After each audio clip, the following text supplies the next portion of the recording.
My name is Darren Hupke, and this is Pixels and Polygons, part of the Soundstone Network.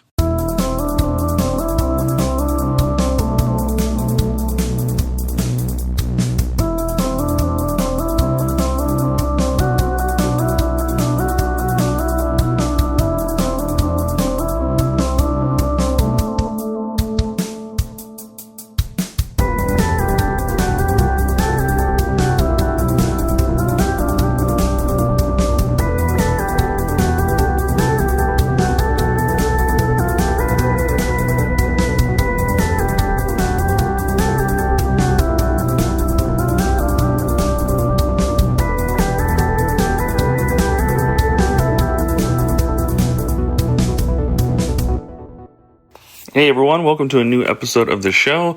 This week we've got returning guest and fellow Soundstone Network synergist, Sean Douglas. We talk about a greatest or a memorable challenge in our video game history.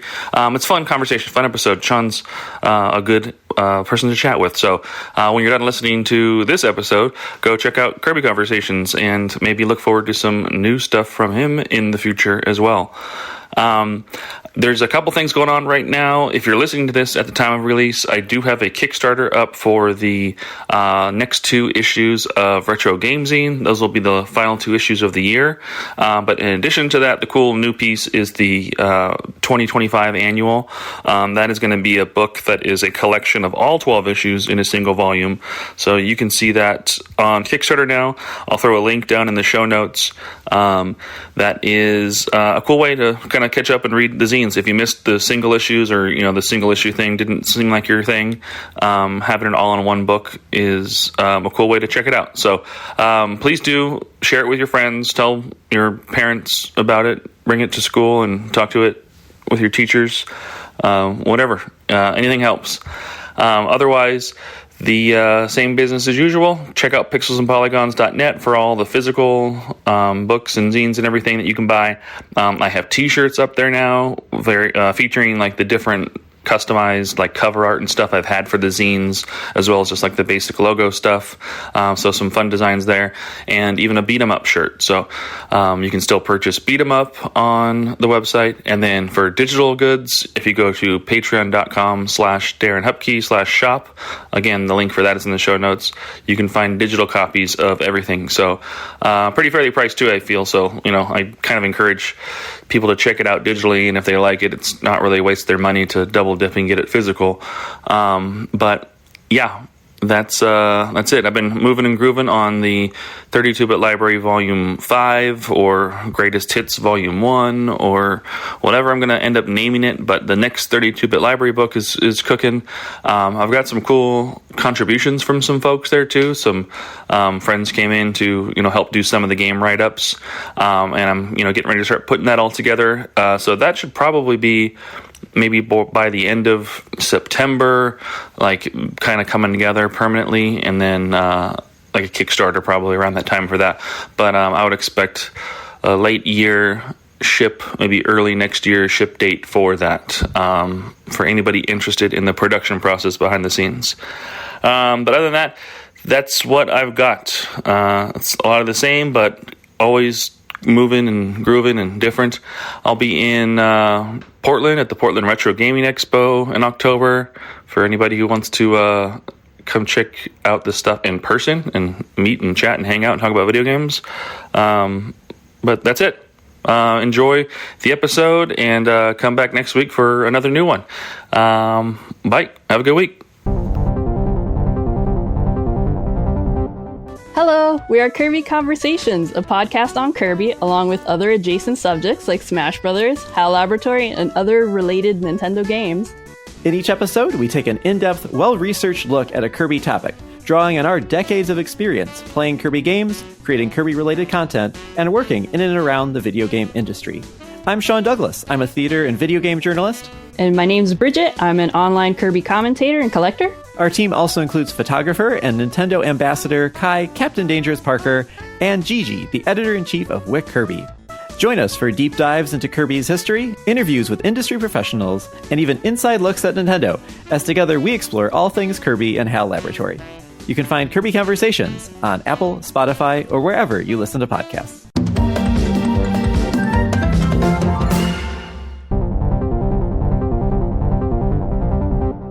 Welcome to the intro. That's what I gotta do. Welcome to Pixels and Polygons, a conversational podcast about video games. I have a now returning guest. We have Sean from Kirby Conversations and one of the founding members of the Soundstone.network. Welcome back to the show, Sean. Hi, Darren. It's good to be back. Yeah, and we are recording this immediately after recording a previous episode together, and I always like to say that... It's been so long since we've talked, Darren. It's been years. Years between so episodes. So good that to finally like reunite again.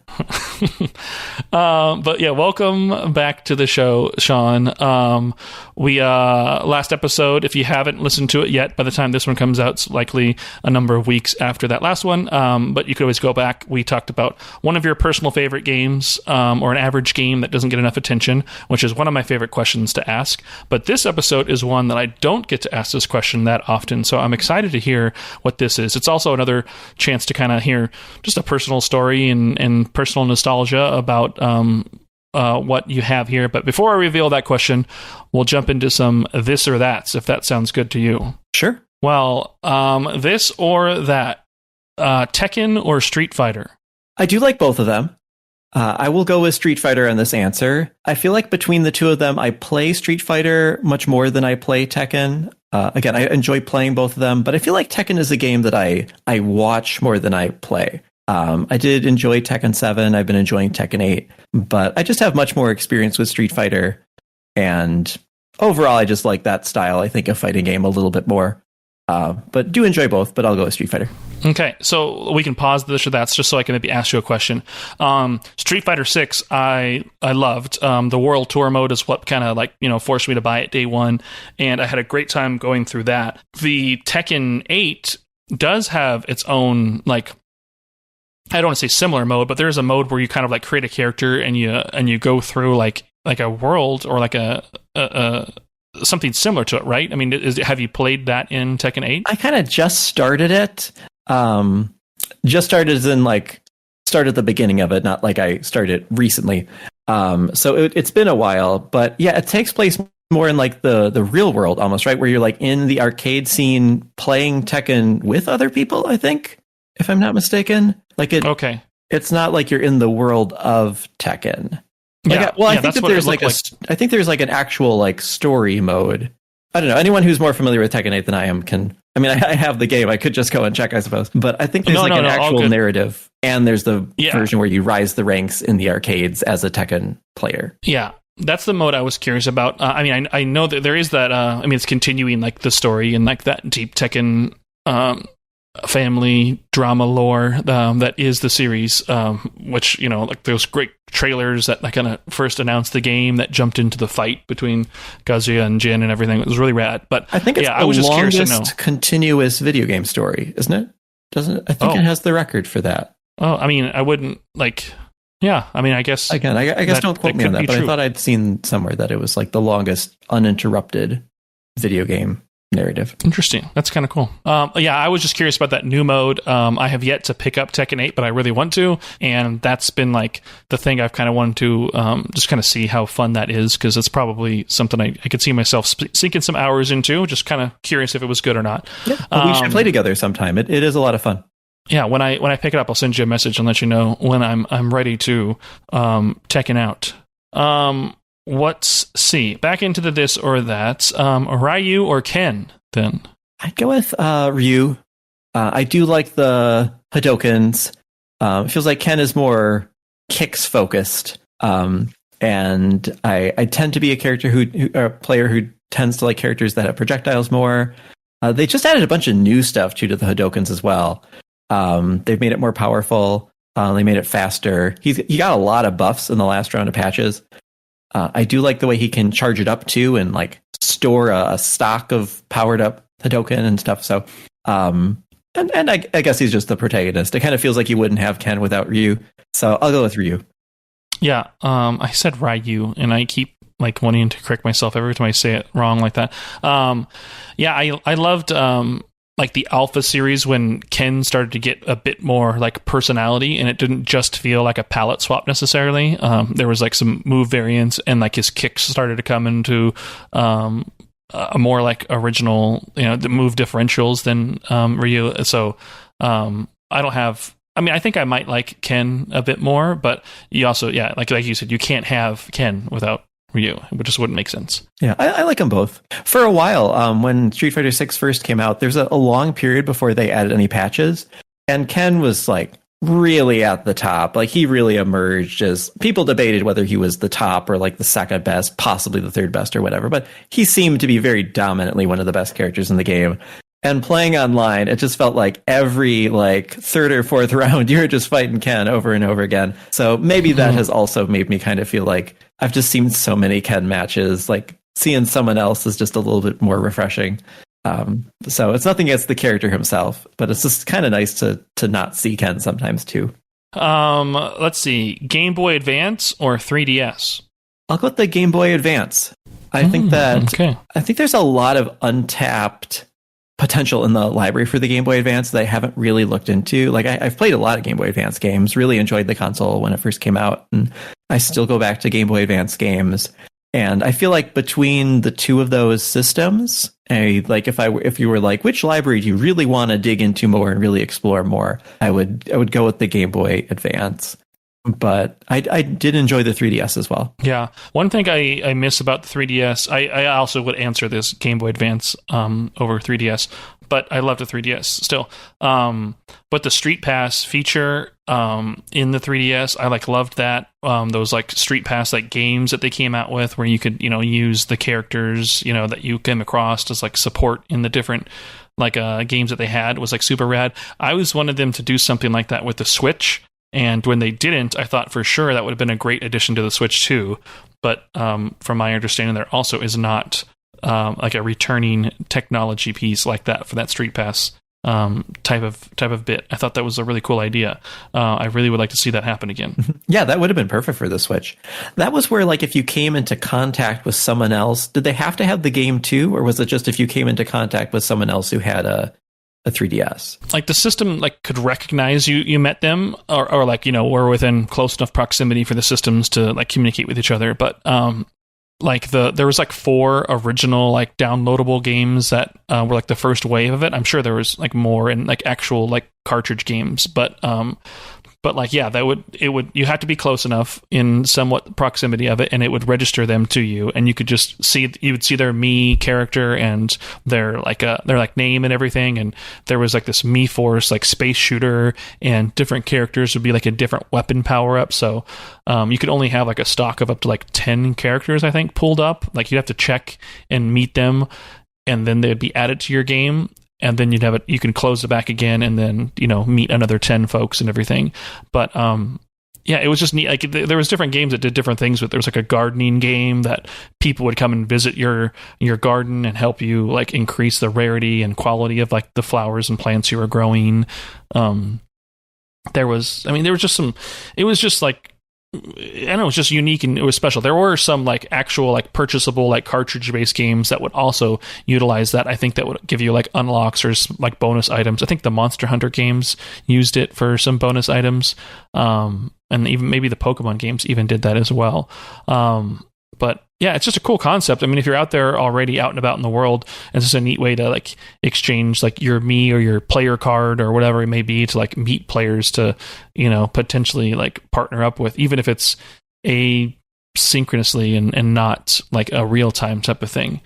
But yeah, just cool technology. I'd love to see that come back at some time, in the future of our video game world with more and more portable things happening. It's just a smart choice. Yeah, whenever they can blend the like video game world with the sort of corporeal reality that we're all inhabiting together, and it adds a creative sense of intimacy to playing the game, brings it out of just the screen and like into real life, right? Yeah, and there'd be times too when that was like I'd be at like a convention or something, like going to Comic-Con and having my 3DS. And you would just get so many people in that spot pass thing like show up that, like I said, you'd have to like open up the game and like clear them and like check them in, like, cool, like I've met you 10, okay, like come into the game, and now my queue's back open again, I can find 10 more.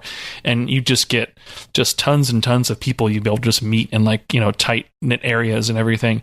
Such a good time. And then gotta catch them all. I took my but then I took my 3DS to a laundromat, forgot it was in my laundry basket, dumped it into the washing machine, started the washing machine, went to go find my 3DS, realizing it was, inside my laundry basket. Oh no, it's running. Ran over to it, and there it is, water damaged and ruined forever. 3DS was gone. So was my wife's. We actually, 2 3DSs were in the laundry, and they were both ruined. I was in the middle of Shin Megami Tensei 4 and all those Street Pass games and everything, and she had, I forget what she was playing, but from there it was just, I was burned by Nintendo, and I just stopped playing a lot of their stuff for years, just because I was just so bummed that I couldn't like re-download those or re-access saves or have any type of like internet account to recover any content at all. It was just water damaged and ruined. You're out of luck. But did you ever attempt to just like get another one, or like play the cartridges at least? Or so I could have the games themselves saved the cartridge, but like I said, like at that time, I was like, those spot pass games, those street pass games were like that was just like a super addictive thing. And so that for sure was gone. And those were purchasable. I think you could buy a bundle of them all for like $20 of all 4 of those games, or they were like $10 a pop or something like that. But basically, you couldn't transfer your Nintendo account to another 3DS system unless you actively had the original 3DS system and side by side to like wirelessly communicate with the new one. So because mine was damaged, like it wouldn't power on or anything, like I would have had to have just made a new account. And even if I could somehow transfer from the old one to the new one, there wasn't a service to like re-download anything at that time. It didn't like link and save purchases. So it would have just been like my existing cartridge-based games. Like I could have continued to play those, and like I was definitely considering that, but just like the money to buy like 2, even if it was like pre-owned 3DS systems to replace them at the time, was not something that was like going to be like a semi-recent or a semi like feasible purchase between my wife and I. At we were living kind of like paycheck to paycheck, at that age, just kind of getting by with the jobs that we had and everything. So it was just like wrong time, wrong place, and just wrong moment to like have lost it all. Yeah, it's still such a loss, right? And like a lot of that couldn't be replaced. I'm so sorry that happened. I feel like I've heard you allude to it on this show before, and like you got burned. I know you had said like some systems got water damaged or something, and that's why you weren't playing the Switch as much or something. But I didn't know the whole story, and I'm sorry to hear that. Yeah, no, that's exact. I mean, I think I've talked about it a couple of times. Yeah, but I 100%. Like when the Switch first came out, like the family wanted one, but I was like, nope, not me. Like I don't need it, but. So bought it still, and then like my wife and the kids, like they made their profiles on there, but I was like, not me, I'm not going to play this thing because I don't want to, this PTSD, I don't want to lose all this. But they have evolved their online accounts and everything now, and so there are things that allow players to kind of continue that, and the continuity of it is still possible. But now with the Switch 2, like after watching like the Mario Kart World stuff and all the reveals of that, I'm super excited. I actually really want to get a Switch 2. Like I literally opened up my phone just last night and was like looking to see if there's any stores in the area that had any in stock. And had they had one, I probably would have went and impulse bought one right there on the spot. But they're still technically a little harder to come by at the moment. So I think I will attempt to mend my damaged heart from Nintendo and try and excitedly like purchase the Switch 2 and kind of see where it goes. At the very least, it'll be another fun system just for the family to play with for things like Mario Kart and whatnot.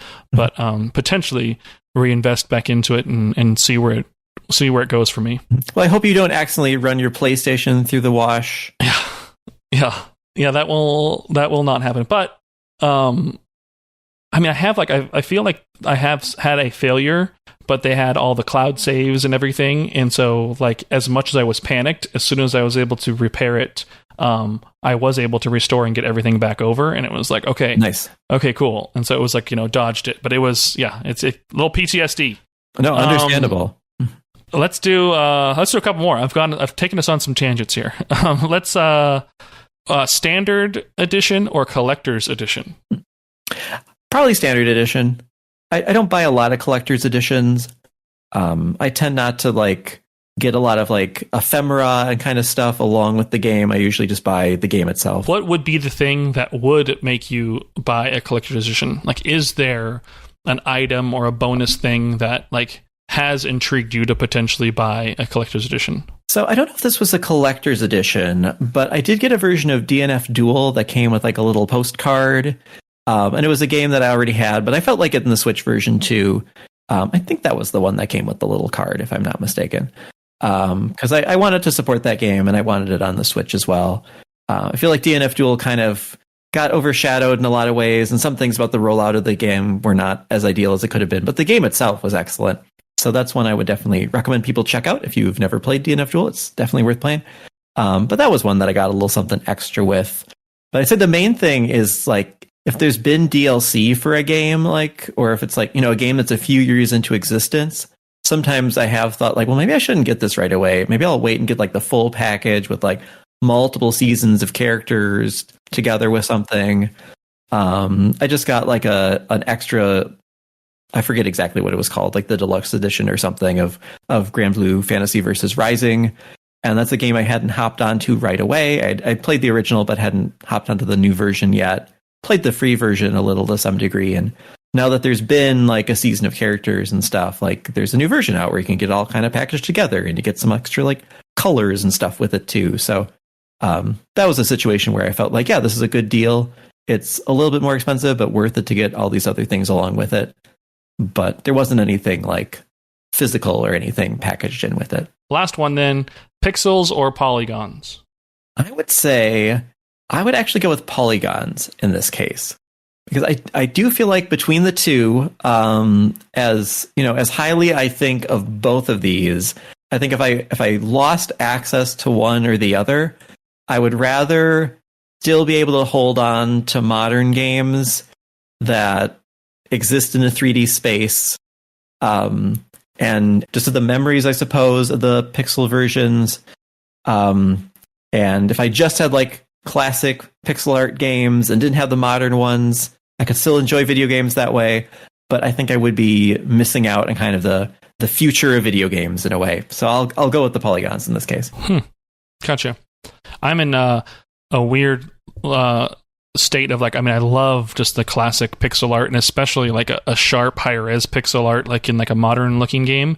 But oftentimes like those HD 2D versions of the games like Square's putting out these days, it is technically like 3D polygons and all stuff with just these sprites like texture map to them, or maybe the character model itself is a sprite, but the rest of the world is 3D. I like love that look, but I mean, you couldn't actually do that on like those classic hardware and things like that. It could only be done on modern hardware, and it is because this 3D engine and polygons are pushing it, but it's got this, you know, this visual look to it that it is this classic 2D thing kind of pushing and powering the game in screenshots. So there's a fusion of things I think I love between those two. Mm-hmm. Yeah, for sure. Obviously, plenty of modern things it's not, pixels and polygons aren't necessarily just the past and the present, right? Plenty of modern things have pixel art too. Yeah, there's some great fighting games that, you know, still this day use great 2D, you know, assets, you know, within like modern engines and frameworks that are great modern versions of games like that. But yeah, all right. Well, let's keep it going. I got another icebreaker question for you here. This one might make you think a little bit, but maybe something jumps out to you. I'm not sure. But what is not your number one, but just one that comes to mind that you enjoy? But what is a favorite mini game or game within a game that you enjoy? I guess I don't want to be too obvious, because the thing that first comes to mind is a Final Fantasy VII thing, but I feel like I referenced that game quite a bit, and I don't want to go to the obvious place. So I will say I quite enjoyed Queen's Blood in Final Fantasy VII Rebirth. Let's see if I can pick a different reference. Queen's Blood was so good. Queen's Blood is very good. We could talk about Queen's Blood if you want to. I mean, that's totally fine. I mean, I think the last episode I recorded with Andrew Elmore, I think this came up. Well, this is the question I asked him, and he also selected Queen's Blood as well. it's just deep enough, and like I could almost like I absolutely would buy like a standalone Queen's Blood game, like with, you know, if they added some more characters and more like, you know, items within it to just kind of expand it a bit. Like I absolutely would play a game like that. I loved like the simple to learn but complex to master, and like the strategy of it and everything. And I would love coming into an area and seeing that there was a new Queen's Blood mission to do, because it definitely at some points of like the grind of that game sometimes could be like was definitely the distraction I wanted in those moments for sure. But yeah, I mean, you tell me, like what did you love about Queen's Blood? I guess I felt like it was just such a well-designed game. Like you were saying, like it felt like something that could stand on its own. It didn't feel like a sub game. It felt like just a separate game within the game. So Queen's Blood, for people that don't know it, it's a card game. There's a board with different spaces on it where you can put your cards down.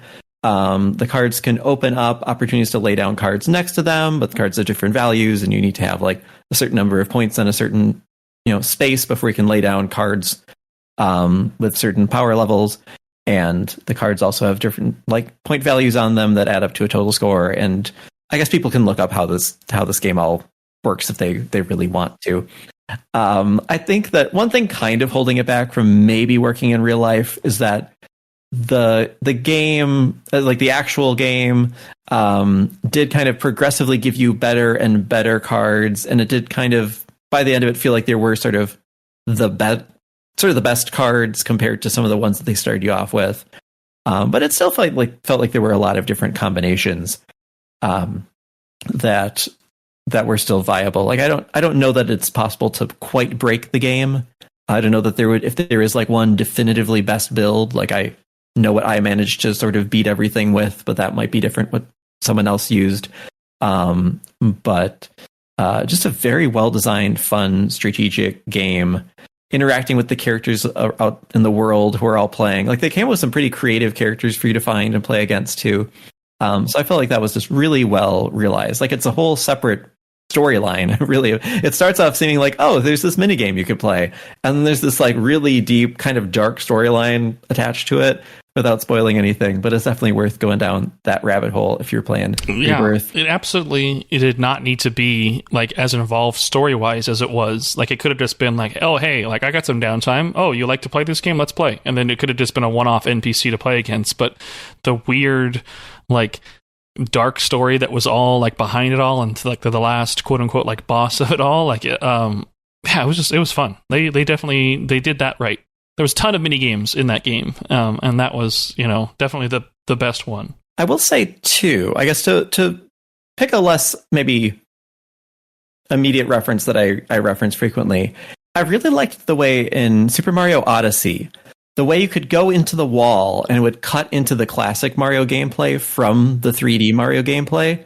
I thought that was so clever and such an excellent way to nod to the past and to see that integration of 2D and 3D together in a really seamless way. And it feels like I see games doing that a little bit more often now too. It looks like Donkey Kong Bonanza is going to have 2D areas as well that are like classic Donkey Kong Country areas. And I like that we're getting into that. And this is maybe not really as much of the same thing, but like in Crash Bandicoot, how they'll cut and have like the 2D sections as well. I really like when a 3D game can say, okay, now we're going to take a break and do 2D as well, and then we'll go back to doing 3D. Like I like those ways of breaking stuff up.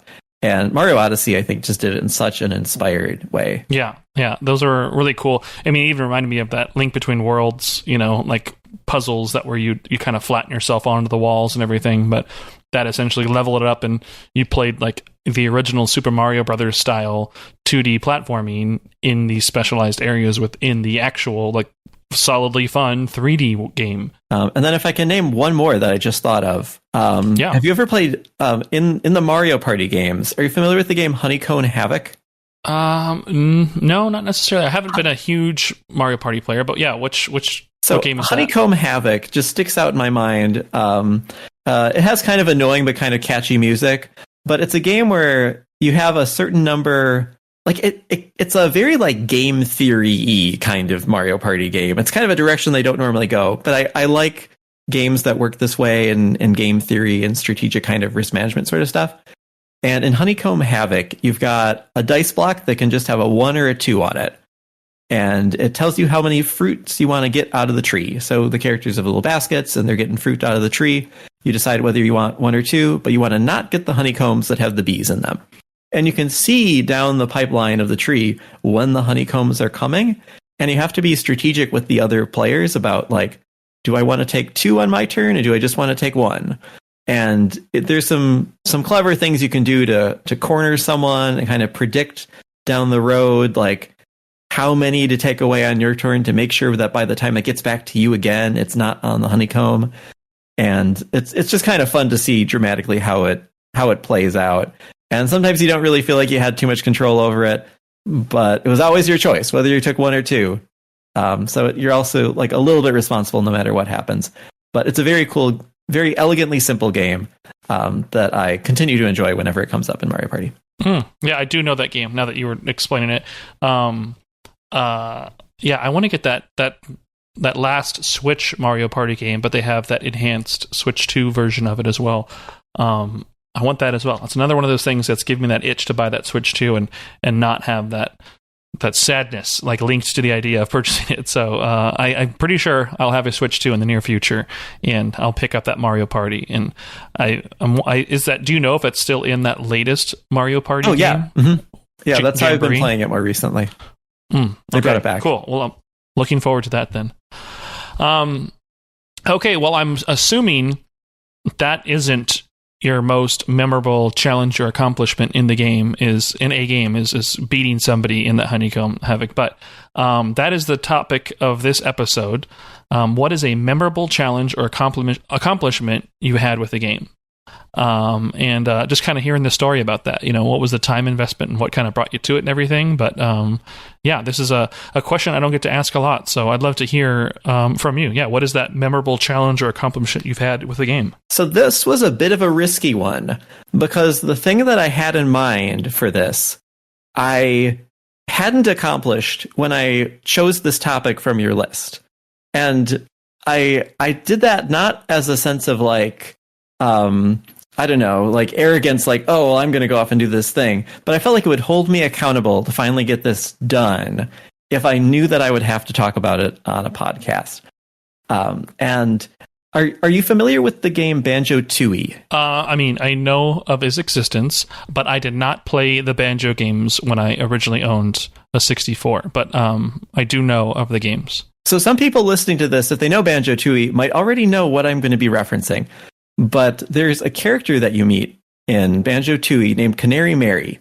And she's this weird kind of part bird, part woman character. Like, she's referred to as a canary, but she's really kind of human-like as well.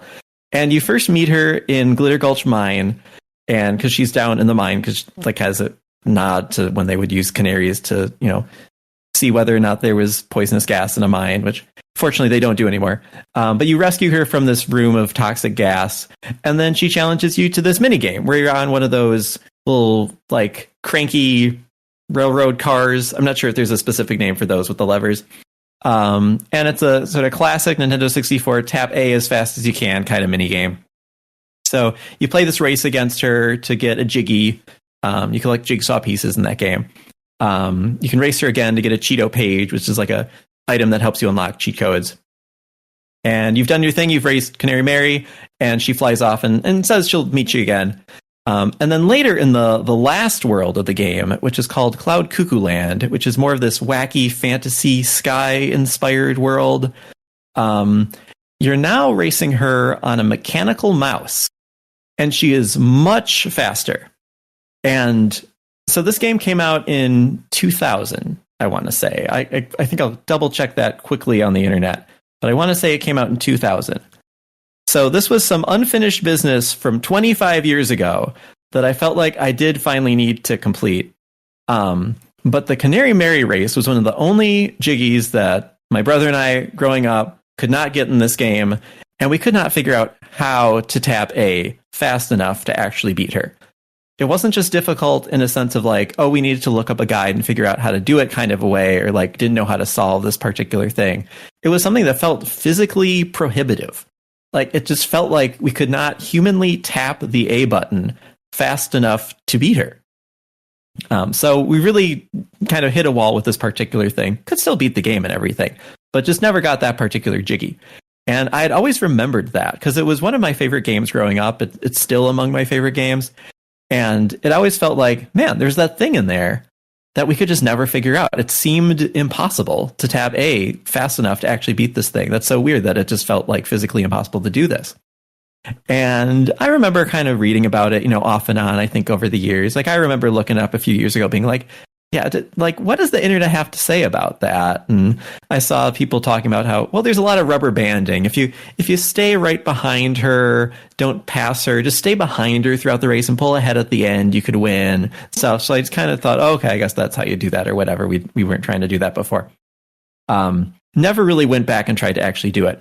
So when I was coming on this show, I thought, like, well, that's a topic from the list, a video game accomplishment. And this has been a good year for me of doing unfinished Nintendo 64 business. I also completed Bomberman 64 for the first time, which is another game I got like right up to the end of and never finished. And I was going to be on Flashback 64 to talk about Bomberman. And I thought like, well, this is a perfect opportunity to finally finish that game. And there are, of course, many games that I haven't finished, but sometimes like certain games just kind of stand out. You probably have these too. Like they're these sort of gaming white whales where you're like, oh, I got so close to finishing this thing, or I got so close to finally getting that last whatever. And so it doesn't feel like something you just never happened to get to the end to. It felt like, oh, you were, almost there. And it just like, it's the one that got away. It's one that you never quite finished to the degree that you wanted to. Mm-hmm. Absolutely. Yeah. Do you have an example of a game like that? I mean, like nothing that's jumping out to me right now. I mean, I do like I had, when the last Gran Turismo game came out, I started playing it and I was like, definitely like hooked to like its loop and everything. Like it had like a progression system, like, that encouraged you to buy like a lot of like different cars and, you were playing over the same tracks and stuff like that, but using different types of cars, and once you collected 3 within this set, you'd get a bunch of bonus money to, buy more cars or tune them up and kind of keep going. But whenever the carrot on the stick of it all was like tuned enough in a way that like at any point, if I got like too, like felt like I was like, oh, you know what, this is too steep of a challenge here. Let me go back and do a couple of the other ones. I'll get more money and that will let me either buy a different car or retune something different that will make maybe this next challenge a little bit easier. But, I felt I was skilling up enough with the game as it was progressing that as it got to the harder and harder things towards the end and like some of the longer races, I was still like getting myself into that mindset to complete them and do them. And then I was like, looking at the PlayStation trophies of it all. And I was like, you know what? Like I can almost get a platinum trophy for this game. Like what do I have to do? And there's like 2 trophies I have left to get, but they were like getting the highest tier, like license challenges done with like the highest ranking. And once I got to like this S tier one, I forget actually even what the actual like grade of it is. But once I unlocked that, and there's like 6 to 10 challenges total, I think. I tried all of the ones that were available to me, and I felt I wasn't even close to getting like to the right target time that I needed. And I played for like 3 days just trying to repeat one over and over and over again, and I finally got to like the gold in that, and I realized like there's just no way I'm going to be able to do that for all of these like license challenges. If it's that hard for one of the initial ones that I unlocked, like there's no way I'm going to be able to do that. And so in my head I'm like, I think I'm a super skilled now, like more skilled than I ever have been in the Gran Turismo scheme of things. And I thought for sure, like I'd be able to like get, that platinum and be like this prestigious Gran Turismo, like accomplished, player. But that is just a barrier that I don't know that I will ever complete. I like to think that maybe I can come back to it and try it again and everything, because it is a fun game I have gone and come back to again. But it's just brutal. Like, one day it would be nice to be able to just dedicate, all the time and effort and energy to it. But I also like am just nervous that I won't ever actually have the skill to do that at the end of the day. But it would feel so great if I did and if I could. So I'll just never say never for it. Yeah, Gran Turismo does have a really satisfying feedback loop to it. I've never gotten as deep into one as it sounds like you got with that one, but I can definitely see how you would feel that like kernel of motivation to keep going and unlock the next car and unlock the next thing. Yeah, I mean, I've always bought all the mainline ones, and I've gotten my entertainment value out of them for sure, but none of them have I ever gotten like hardcore with. But like, just something about the way they kind of mixed up a little bit with the progression in this game, it like was way more encouraging to like keep pacing me along to actually get to that point, which I thought was rad. And but ultimately, like, there is still a serious, high skill level ceiling that, I just wasn't able to crack just yet. Crash Bandicoot Warped has a time trial mode where you get the Sapphire, Gold, and Platinum relics for your times. And as a kid, so there's one of the jet ski levels is a hidden level called Hot Cocoa. And so we discovered this hidden level out of the blue where you have to drive into a sign in one of the motorcycle levels, and it suddenly warps you to this other level. And so, like, as a kid, it's like I discovered this like unexpected secret level, played through it, and I got the platinum relic on my first try, and it was like, wow, like that's like those are normally really hard to get. And like here, I just found this level out of the blue, and now I got a platinum relic, like first try. That never happens. And then it wasn't like until years later, like as an adult, I was reading about the game and learned that there's actually a glitch in the game that causes you to always get the platinum relic, or like somehow it's just like extremely generous. Like it doesn't calculate your time the right way.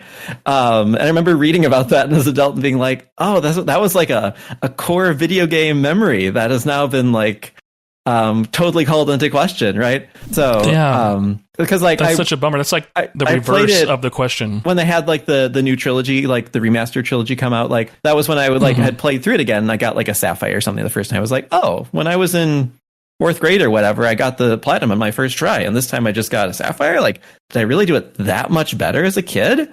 And then that's when I looked it up and was like, oh, I didn't. Like, I just got it kind of for free.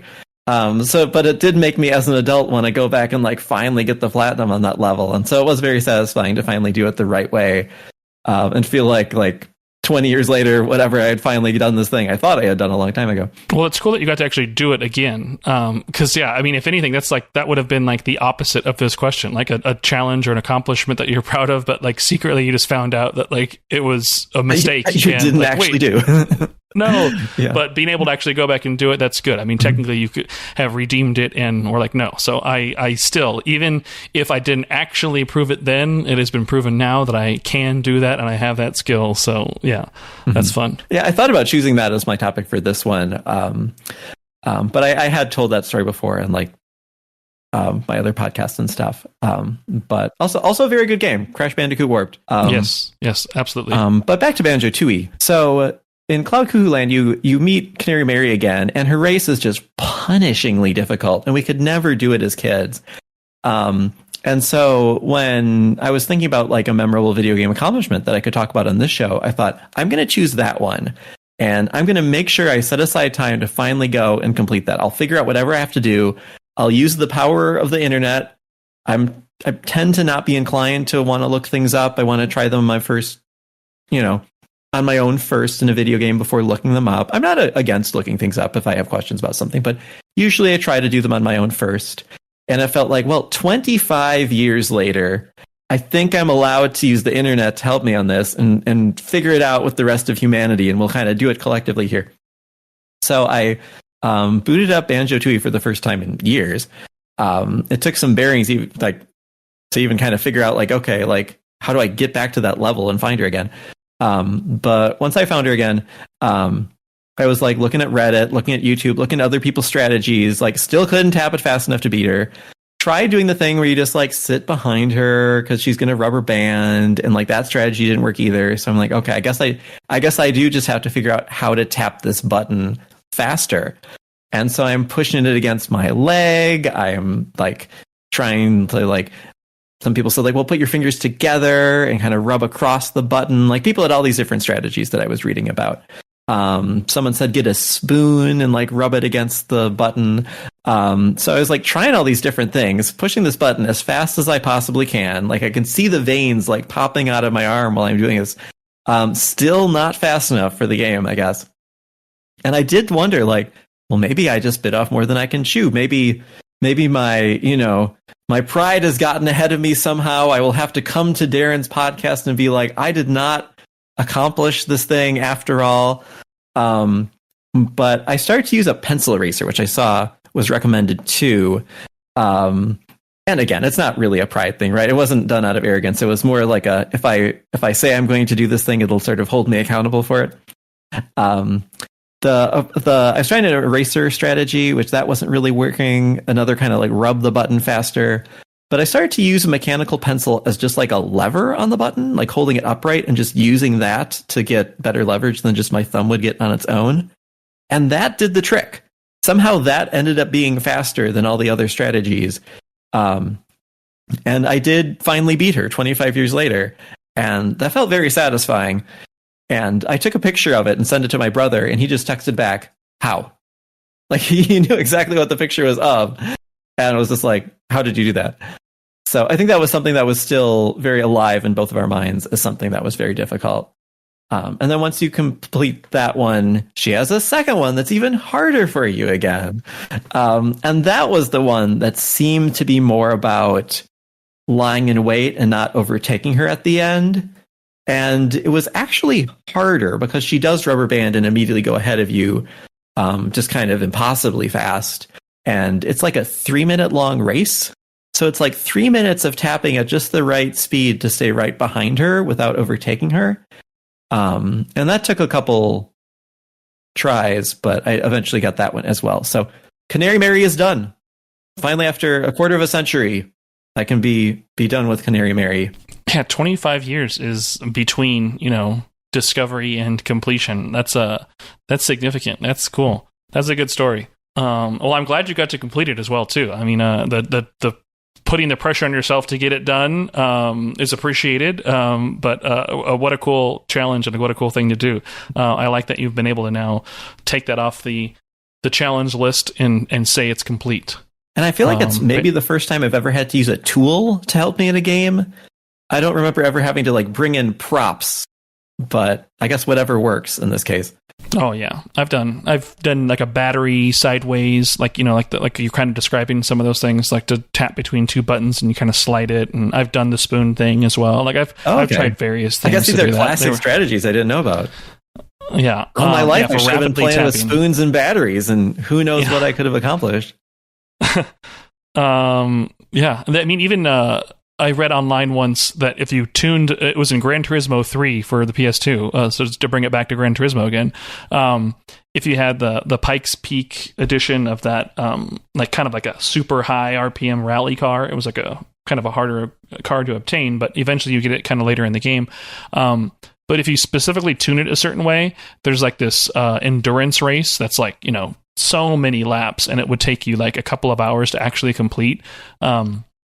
If you tune the car a certain way and you put a rubber band on the analog sticks, you can map acceleration to be like pressing left on the right analog stick, and then you would steer right into the wall. But in this super speedway, it was just like a little oval course. And even with the tuning and handling and all that stuff, with rubbing against the wall, it was fast enough to pass all the cars and everything. And you could just set the controller down, rubber bands between the analog sticks, walk away from the game and come back, and that endurance race would be completed and successful. And you'd win like, a bunch of money and a bunch of credits in the game. But it doesn't really get you that far, because ultimately, like, sure, you can have more money to buy more cars, but the harder challenges still require you to physically play. So it doesn't give you any skill. It just kind of gets you more unlocks to still get to a certain point of the skill ceiling. But it was something I do remember doing when I was younger. Yeah, that's hilarious. I want to see them try that in real life. Like someone goes into like an F1 race or something, and it's like, oh, he's not going to steer. He's just going to rubber band the steering wheel. This car is just going on its own. Prop the gas pedal down, lean against the right, and it'll slide its way to victory. Cool. Well, this one went a little long, and that's okay. This is some bonus minutes for y'all for your entertainment. I hope that story was cool. I don't always typically share a story myself, but even getting to talk about my Gran Turismo history there was fun. But that was a really rad story, Sean. Thank you for bringing that to the show and sharing that Banjo Tooie 25-year challenge was fun to listen to. So I will include in just like the last episode, I'll have like links to the Soundstone page, to Kirby Conversations, and your Blue Sky handle and everything in the show notes. But anything you want to part with before we wrap the episode, or anything you want to plug before we wrap the episode? I'll just say thanks for having me. And if people want to look ahead to the retro game zine about Mario Tennis for Game Boy Color, I've got an article in there as well. And then check out the other shows on our podcast network. It was nice being on a podcast and not talking about Kirby for a change. Nice to show people that I do play other games as well. But yeah, people can also check out Kirby Conversations for a podcast about HAL history. So even if you're not just a Kirby fan or something, we also talk about Smash Brothers, we talk about HAL games, and just other Nintendo things more broadly too, if people want to check that out. Well, I recommend they do. So thanks for joining, Sean. Y'all have a good rest of your morning, evening, or afternoon, or whatever you're listening to this. But yeah, whatever. We'll see y'all next week. Bye. Yeah, thanks everyone.